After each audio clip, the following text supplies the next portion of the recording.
तो दोस्तों, sociology optional वाले जो बच्चे होते हैं यूपीएससी में एक सवाल से हमेशा परेशान रहते हैं। सबसे पहला कि कौन सी किताब पढ़ें। एक किताब उनको सामने आती है, हरलम्बस पढ़ लो। हरलम्बस पढ़ लो, कौन सी पढ़ूं? ऑरेंज वाली पढ़ूं, ब्लू वाली पढ़ूं? तो एक सिंपल सजेशन है, ये ब्लू वाली हरलम्बस पढ़ लो। अगर इसमें भी दिक्कत है कि कौन से चैप्टर पढ़ूं, वो मैं इस वीडियो के थ्रू आपको बताऊंगा कि कौन से चैप्टर्स हमें पढ़ने ही पढ़ने हैं। बाकी पढ़ लो, मज़ा आएगा, लेकिन ये तो पढ़ने ही पढ़ने हैं। अब ज़रा यहाँ फोकस करते हैं। तो ये किताब खोलते हो आप, चैप्टर हैं इसमें 15 चैप्टर्स हैं। इसका नया वर्जन हो सकता है आ गया हो भी, ठीक है। तो इसमें 5 चैप्टर्स पक्का पढ़ने हैं। डिटेल देखना हो तो आगे वीडियो में कंटिन्यू कर लेना, लेकिन 5 चैप्टर्स ऑलमोस्ट पूरे पढ़ने होते हैं। एक है आपका रिलीजन का चैप्टर 7 है यहाँ पर। एक है फैमिलीज हाउस होल्ड वाला, chapter 8, power politics state, chapter 9, education वाला 10, ठीक है। तो 7, 8, 9, 10 रिलीजन, फैमिलीज, पावर, एजुकेशन पक्का पढ़ने। एंड सबसे ही महत्वपूर्ण इंपॉर्टेंट चैप्टर है मेथडोलॉजी, चैप्टर 14, ठीक है। Chapter 7, chapter 8, chapter 9, 10 and 14 repeat कर रहा हूँ, इसको मैं डिटेल में बताऊंगा। अगर आपको देखना हो वीडियो आगे कंटिन्यू कर देना। Religion, families, power, education and methodology, brilliant chapters हैं। आपको साक्षात सवाल नजर आते हैं यूपीएससी में। चलो एक बार मैं आपको सबसे इसका महत्वपूर्ण चैप्टर है मेथडोलॉजी, जहाँ पर हमने एक्सटेंसिवली नोट्स भी बना के रखे हुए हैं। हमारा यूट्यूब पे चैनल पे इतने सारे वीडियोस भी हैं, आप उसको देखिए। अगर लेट्स से समझ नहीं आया है, मान लो ये चैप्टर पढ़ने के बाद, बहुत से बच्चे, लाखों बच्चे इनका फ़ायदा उठा चुके हैं, ठीक है। जैसे यहाँ पे चैप्टर खोलते हो मेथडोलॉजी वाला चैप्टर, तो यहाँ पर ना जैसे आपको कुछ जो नज़र आएंगे कि पहले ना ये किताब ना इतनी सरल किताब है, खुद से बात करती है। तो मैं आपको क्विकली रन थ्रू करता हूँ कि चैप्टर में क्या मिलेगा आपको। शुरुआत करोगे, कोई क्वांटिटेटिव मेथडोलॉजी क्या होती है ना, स्टैंडर्ड सवाल है, पढ़ते रहो, आराम से देखते रहो। कार्ल पॉपर, ये इससे तो हम अपने बहुत से लेक्चर शुरू करते हैं। ये चैप्टर 1 और 2 में हेल्प करता है। आप ना सोच सकते हैं कि सर ये मेथडोलॉजी वाला चैप्टर है कौन सा। सोशो के ना सिलेबस में अगर आप देखोगे, जो सोशो के हमारे सिलेबस में चैप्टर नंबर 3 है, रिसर्च मेथड्स एंड एनालिसिस, ये मेथडोलॉजी का चैप्टर है, इसमें हेल्प करता है ये आपको मेथडोलॉजी का चैप्टर। कुछ चीज़ें हैं इस चैप्टर बुक में दी हुई हैं, पीछे भी हेल्प करेंगी। ओके, मैंने ये बोरो किया हुआ है, हमारे सर ही हैं हमारे साथ, उनका सिलेबस सब कुछ ठीक है। ओके, किताब भी उन्हीं की है। ओके, तो अब यहाँ पर अब आपने देखा ये मेथडोलॉजी का चैप्टर है, इसको पूरा ही पढ़ दो। इस चैप्टर में कुछ भी ऐसी चीज़ नहीं है जो आपको लगेगा लॉन्गिट्यूडनल स्टडीज़ क्या होती हैं, फील्ड एक्सपेरिमेंट क्या होते हैं, सब कुछ आपको बड़ा मज़ेदार समझ आएगा। कौन से थिंकर ने, इवन की जो डर्कहाइम का चैप्टर है, आपको थिंकर में देखना होता है, उस पर एक पर्सपेक्टिव है कि डर्कहाइम की स्टडी इनकम्प्लीट है, एक्स्ट्रा ज्ञान भी मिलता रहेगा, है ना। बच्चे परेशान रहते हैं, फिनोमेनोलॉजी क्या होती है, एथनोमेथोडोलॉजी, सब बताएगा ये चैप्टर आपको, ठीक है। एंड जो ये सब आप इसको देखते रहो, सुसाइड पे इतना ज़्यादा है, क्रिटिसिज्म ऑफ फिनोमेनोलॉजी, है ना, ये सब कुछ आपको एक चीज़ मिलेगी। क्वांटिटेटिव क्वालिटेटिव मेथडोलॉजी में जो फ़र्क होता है, और critical social science, feminist method क्या होते हैं, एक चीज़। पोस्ट मॉडर्निज्म, बच्चे परेशान, यूपीएससी सवाल पूछ चुका है इस पर, है ना। तो ये एक चीज़, रिसर्च टॉपिक की चॉइस कैसे करें, ये सवाल इतनी बार पूछा जाता है। तो ये जो प्राइमरी सोर्सेज कैसे चूज़ करें, मैं आपको एक पेज दिखा रहा हूँ जो हमें पढ़ना ही पड़ता है, ठीक है। क्वांटिटेटिव मेथड में प्राइमरी सेकेंडरी का जो सवाल रहता है, आपको इतनी बार इंटरव्यू मेथड पर सवाल पूछे जाते हैं, ये बच्चे सवाल छोड़ कर आते हैं पेपर में, आप करके आओ, ठीक है। तो ये इंपॉर्टेंट चीज़ है, इसलिए मैं आपको पूरा दिखा रहा हूँ। ऑब्जर्वेशन, एथनोग्राफी, पार्टिसिपेंट ऑब्जर्वेशन, क्या फ़र्क है दोनों में, तीनों में, तो है ना, ये सब चीज़ें। लॉन्गिट्यूडनल रिसर्च, यहाँ पे ना बहुत बढ़िया स्टडी आएगी वेंकटेश की, जो कि क्रिमिनल्स के ग्रुप के साथ बैठ के, खुद को जो माफिया के साथ बैठ के कुछ इमेजिन कर रहे थे और बहुत सारी चीज़ें निकाल के लाए कि माफिया काम कैसे करता है, ठीक है। स्टडी की, लाइव डॉक्यूमेंट्स क्या होते हैं, है ना, ये सब पूरा का पूरा चैप्टर अगर आप देखो, लंबा चैप्टर है, और this is the longest chapter in the entire book, है ना। तो ये आप पढ़ोगे। सोशियोलॉजी एंड साइंस, ये चैप्टर 2 में हेल्प कर देता है आपको। तो ये चैप्टर पढ़ोगे, आपके ना बहुत सारी चीज़ें थोड़ी सी रिजॉल्व हुई नज़र आएंगी। मैंने आपको पूरा पेज दर पेज दिखाया। मेथडोलॉजी की वैल्यूज़, ऑब्जेक्टिविटी की डिबेट चैप्टर 2 में नज़र आती है, ये सब आपको नज़र आएगा। पूरा पेज दर पेज इसको चलाओ, है ना, और एक पन्ना। अगेन आई रिपीट, ये एंड ऑफ कोर्स बहुत सारी और चीज़ें भी कवर करनी होती हैं, क्वेश्चन एयर्स एक्सेट्रा वगैरह, वो हमने अपने यूट्यूब के लेक्चर में कवर किया हुआ है, हमारे पेड मॉड्यूल्स भी रहते हैं उसमें कवर किया हुआ है। ये किताब पढ़ लोगे, कॉन्फिडेंस लेवल अलग ही आ जाता है। इसी में से बहुत सारा सामान उठा के मोस्ट इंपॉर्टेंट चीज़ें निकाल के डाल चुके हैं, ताकि थोड़ा रहे बच्चों को भी हमने कवर कर दिया। ओके, देन मैंने तो लेकिन आपको चैप्टर्स और भी बताए। अब ये जो चैप्टर है लाइन से, है ना, जो आप देखते हैं chapter 7 religion, families, power, education, ये लाइन से 7, 8, 9, 10 चैप्टर्स हैं, ये हमें पढ़ने हैं यहाँ पर। ओके, ठीक है। रिलीजन में ना जो सबसे बड़ा सवाल उठता है, सबसे पहले डिफाइन कैसे करोगे, इतना बढ़िया डिफाइन करता है, फंक्शनलिस्ट कैसे इसको डिफाइन करेंगे, एंड मेलिनोस्की का पर्सपेक्टिव आप जानो इसको, है ना। यूपीएससी सवाल पूछोगा मेलिनोस्की का पर्सपेक्टिव बताओ, जो आप कहेंगे सर सिलेबस में ही नहीं है, अरे पूछ चुका है। मार्क्स के पर्सपेक्टिव के बारे में बात करेगा, और जो पर्सपेक्टिव आपको यहाँ दिखेंगे जो मार्क्सिज्म के बियॉन्ड, जैसे फेमिनिज्म, रिलीजन, इसका पर्सपेक्टिव मिलेगा आपको। कैरल क्राइस्ट, ये ना एक पर्सपेक्टिव है, इंपॉर्टेंट पर्सपेक्टिव है कि फेमिनिज्म कि फेमिनिस्ट कैसे देखते हैं रिलीजन को, कैरल क्राइस्ट क्या बोलते हैं, मैरी डेली कैसे बोलते हैं, तो ये एक इम्पॉर्टेंट चीज़ है। और जैसे ही ना हमारे नोट्स में सब डला हुआ है कि जो एक इजिप्शियन स्कॉलर हैं ये वाले नवल साधवी, तो इनका पर्सपेक्टिव आपको देखने को मिलेगा, ठीक है, okay. Then rational choice theory, इतना बढ़िया पर्सपेक्टिव है, ऑफ कोर्स जो नोट्स वगैरह में सब जगह है कि कैसे एक मार्केट के जैसे ऑपरेट कर रहा है सिस्टम। मैक्स वेबर का पर्सपेक्टिव, है ना। एक एक आप यहाँ पे चीज़ देखते रहें, सोशल चेंज, जो अब सवाल जो डायरेक्ट यूपीएससी ने ऑलमोस्ट हर साल सवाल पूछा है, सेक्ट्स एंड कल्ट्स में डिफरेंस बता दो, है ना। जैसे अभी आप शुरू कर रहे हैं, नहीं पता होगा, लेकिन याद रखना मेरी इस बात को कि आपको ये पढ़ना पड़ेगा। सेक्ट्स एंड कल्ट्स में एक ग्राफ है सिंपल, ये रे वॉलेस का ग्राफ है, हम पढ़ाते हैं बच्चों को भी, ठीक है, आप वीडियोज़ में देख लेना। रे वॉलेस का ग्राफ ये सरेआम बिल्कुल एकदम सिंपल तरीके से समझा देता है कि क्या डिफरेंस है sects, cult, church and denomination में, कि इस्टेब्लिश रिलीजन क्या है और जो नए रिलीजन आ रहे हैं उसके बारे में। पूरा चार्ट दिखेगा आपको यहाँ पे, जो साथ साथ चलेगा कि क्यों सेक्ट आते हैं, कल्ट आते हैं। हमने इतना कुछ बोरो किया इस किताब से, हम इतना थैंकफुल हैं इस किताब को लेकर। बीच बीच में ना अब यहाँ पर आएगा social groups and religiosity.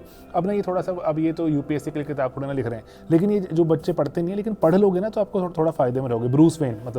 Steve Bruce का पर्सपेक्टिव बहुत ज़रूरी है यहाँ पर, है ना, जो जानते रहो। ये थोड़ा सा ना डेटा ले लेते हैं कि यूके में क्या चल रहा है, यूके के स्कॉलर हैं तो बात तो करेंगे ही, तो ये बच्चे इसको मिस कर देते हैं, लेकिन पढ़ लोगे ना कोई नुकसान नहीं है, ठीक है। मेरा कहने का पॉइंट ये है। तो इस बच्चे बोलते हैं कौन सा चैप्टर पढ़ूं, कौन सा पेज पढ़ूं, अरे पूरा चैप्टर पढ़ दो ना, 4-5 पेज बचा लोगे। अगर 500 में से टोटल अगर हम देखते हैं, इसमें से हमें अगर 200-300 पेज पढ़ने होते हैं, 5 पेज बचा लोगे, कोई खास फायदा थोड़ी ना। सेक्युलराइजेशन इतना इंपॉर्टेंट टॉपिक, कहाँ से आता है सेक्युलराइजेशन, पूरा प्रोसेस बताया कि कहाँ कैसे चल रहा है सेक्युलराइजेशन। इस पर चलो और भी ज़्यादा देखना पड़ता है, लेकिन ये तो पढ़े ना सबसे पहले यूके का एग्जाम्पल कि इंस्टीट्यूशनली लोग कैसे दूर होते जा रहे हैं, और पर्टिकुलरली है ना सेक्युलराइजेशन कैसे होती जा रही है। फटाफट से पढ़ दो, इतने जहाँ डेटा वगैरह आ रहा है। एग्रेरियन सोसाइटी में रिलीजन ज़्यादा देखने को मिलता है, इंडस्ट्रियल में कम, पोस्ट इंडस्ट्रियल सोसाइटीज़ में और कम रिलीजन। अच्छा ग्राफ है, इसको जो एग्जाम में डालो। फंडामेंटलिज्म की बात हो रही है अभी कि कैसे जो फंडामेंटलिस्ट कैसे रिलीजन के नाम पर अब आप देखते हैं दंगे फसाद, और इवन की मान लीजिए तालिबान का वापस आना और जो गवर्न करना, क्या ये क्यों वापस आ रहा है आजकल की दुनिया में रिलीजन वापस, और कॉन्फ्लिक्ट कैसे जो अपनी वायलेंस कॉज करता है। सिविलाइजेशन, कैरन आर्मस्ट्रॉन्ग का, सैमुअल हंटिंगटन की क्लैश ऑफ सिविलाइजेशन, हमने इस पर अलग वीडियो बनाकर डाला हुआ है, लेकिन ये देखो आधे एक पेज में पूरी कहानी समझा देगा आपको। High modernity, post modernity, religion कैसे आ रहा है। हाई मॉडर्निटी गिडेंस का कॉन्सेप्ट है, पोस्ट मॉडर्निटी ब्रॉडर कॉन्सेप्ट है, यूपीएससी इस पर सवाल पूछ चुका है ना। तो ये अब इसको अगर आप देखते रहें, रिलीजन और साइंस यूपीएससी के एसेस का टॉपिक हुआ करता है, सोशल वालों की एडवांटेज है ये, रिलीजन और साइंस में क्या फ़ायदा है क्या नुकसान, ये पूरा। देन चैप्टर आएगा फैमिली का एक एक पन्ना पढ़ डालोगे, फैमिली क्या सब जगह होती है। यूपीएससी ने सवाल पूछा हुआ डायरेक्टली, क्या दुनिया भर में फैमिली नजर आती है, आंसर मिल जाएगा हमें।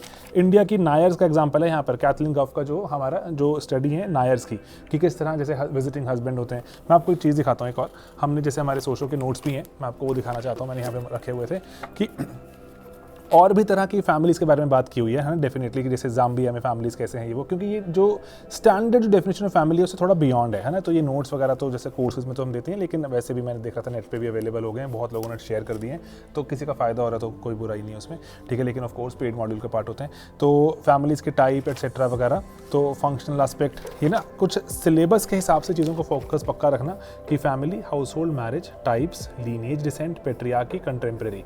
इसमें से लीनिएज डिसेंट पेट्रियार्की पे इतना सब ये डिस्कस नहीं करती किताब, लेकिन यस आपको पढ़ना होगा। मेरा पॉइंट सर बताने का यही था कि ये किताब जितना बता रही है उसके बियॉन्ड भी जाना होगा, लेकिन ये किताब तो बहुत ही बढ़िया है, पर्सपेक्टिव डेवलप कर देगी आपका, ठीक है, कि दुनिया में हो क्या रहा है। फैमिली का फंक्शनलिस्ट पर्सपेक्टिव कि फैमिली का फायदा है, फैमिली के नुकसान मार्क्सिस्ट लेकर आएंगे, फैमिली के नुकसान है, ठीक है। फेमिनिस्ट पर्सपेक्टिव की औरतें कैसे देखती हैं, जो फीमेल फेमिनिस्ट स्कॉलर्स हुई उन्होंने कैसे देखा फैमिली को, उसका इवैल्यूएशन पूरा। इंडस्ट्रियलाइजेशन, मॉडर्नाइजेशन, ये सवाल यूपीएससी पूछते हैं कि क्या इंडस्ट्रीज़ के आने से, मॉडर्नाइजेशन आने से फैमिली खत्म हो जाएगी, है ना। पार्सन्स का पर्सपेक्टिव है इसमें, यंग का पर्सपेक्टिव है ना, माइकल यंग, पीटर विलमेट का, ये हमारे नोट्स में सब डाला हुआ है, मैं आपको चाहता हूँ बताना। यूट्यूब पर भी वीडियोज़ अवेलेबल है, नहीं अगर मान लो किताब समझ आए वीडियो देख लेना। मैं तो कहूँगा पहले वीडियो देखो फिर किताब पढ़ो एंड देखो कि कितनी जल्दी ये किताब समझ आती है आपको।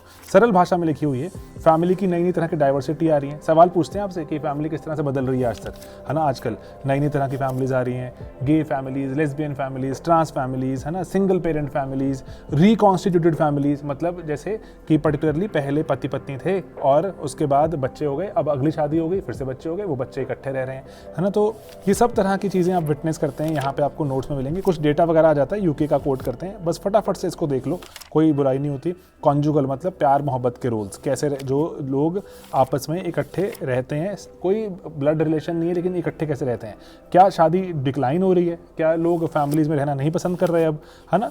ये सब क्या डेटा क्या बोलता है, ये सब चीज़ें बताएगा आपको। एंड जो यूके के पर्सपेक्टिव से थोड़ी बातें आ जाती हैं लेकिन स्टिल, और जो मॉडर्निटी का क्या इम्पैक्ट है, ये मैं आपको इसलिए पेज दर पेज दिखा रहा हूँ कि बच्चे घबराएं ना कि ये पढ़ना है कि नहीं पढ़ना। पढ़ दो, अरे कुछ भी नहीं है। जूडिथ स्टेसी इतनी ज़्यादा अभी जो इनकी स्टडीज़ हैं रेलिवेंट हो चुकी हैं, गिडन्स, बेक और जो स्टेसी की स्टडीज़ अभी इतनी रेलिवेंट है, हम अपने ऑलमोस्ट हर अपने क्वेश्चन में इनका नाम लिखवा रहे हैं अब, क्योंकि ज़रूरी है, अब इनकी स्टडीज़ रेलिवेंट होती जा रही हैं।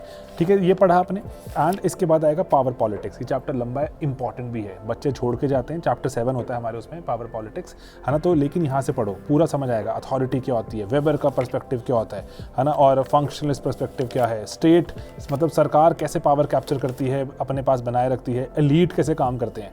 ये एलीट थियरीज तो यूपीएससी अगेन जो कंपलसरी क्वेश्चंस में पूछता है टाइम एंड अगेन, तो इसको देखो आप, ठीक है, इंपॉर्टेंट है। इसलिए मैं वीडियो बना रहा हूँ टाइम निकाल के, क्योंकि ताकि आपको पेज बाय पेज बता सकूँ मैं। और मार्क्सिस्ट कैसे देखते हैं पावर को, पुलांजा का पर्सपेक्टिव आएगा, मिलीबैंड का पर्सपेक्टिव आएगा, ये जरूरी है जानने। एंजल्स, मार्क्स क्या कहते हैं इस पर, ठीक है। मिलीबैंड आ गया, देखो निकोस पुलांजा आ गए यहाँ पर, कि कैसे स्टेट ऑटोनोमस है या फिर स्टेट कैपिटलिस्ट की जेब में है, कैपिटलिस्ट की मुट्ठी में बंद है।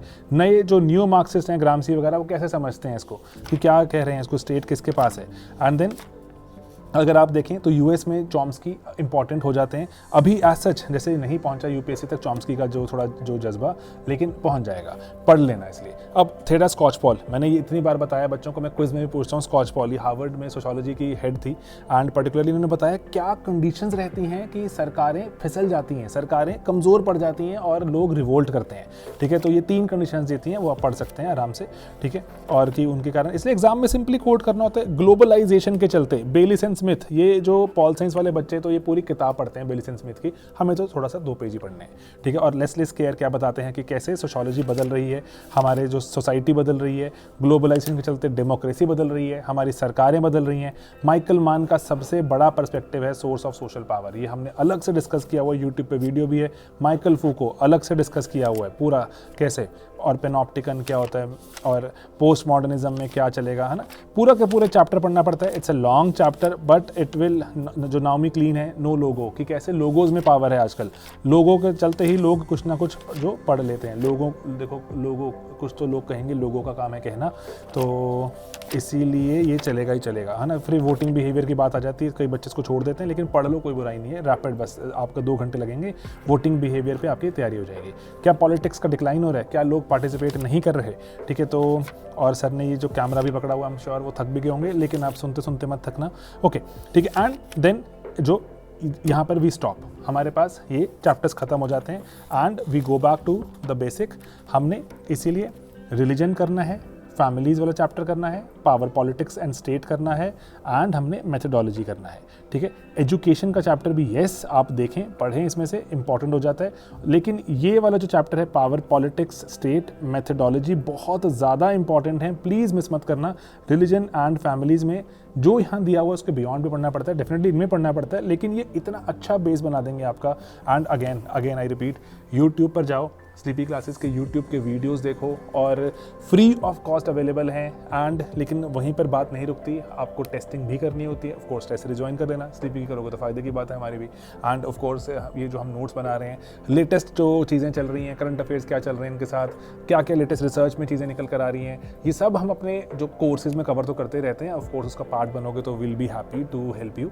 लेकिन ये किताब पढ़ लो, फ़ायदे में रहोगे, और अंडरस्टैंडिंग सोशियोलॉजी की सॉलिड बन के आएगी। मुश्किल सवाल भी पूछेंगे अगर, तो आपको आते होंगे। तो दोस्तों अगर आपके और कोई सवाल हैं, जैसे और कोई पर्टिकुलर किसी चीज़ पे चाहते हैं आप डिस्कशन करना, तो प्लीज़ मुझे बताएं। मैंने आपको पेज दर पेज बताया है कि क्या पढ़ना है और क्या देखना है। इंपॉर्टेंट है, हमने भी पढ़ा, बच्चों को पढ़ा रहे हैं, आप भी पढ़ें, समझें एंड यूपीएससी में ले रैंक। ठीक है दोस्तों, चलिए मिलेंगे अपने अगले वीडियोज़ में। Bye bye, take care.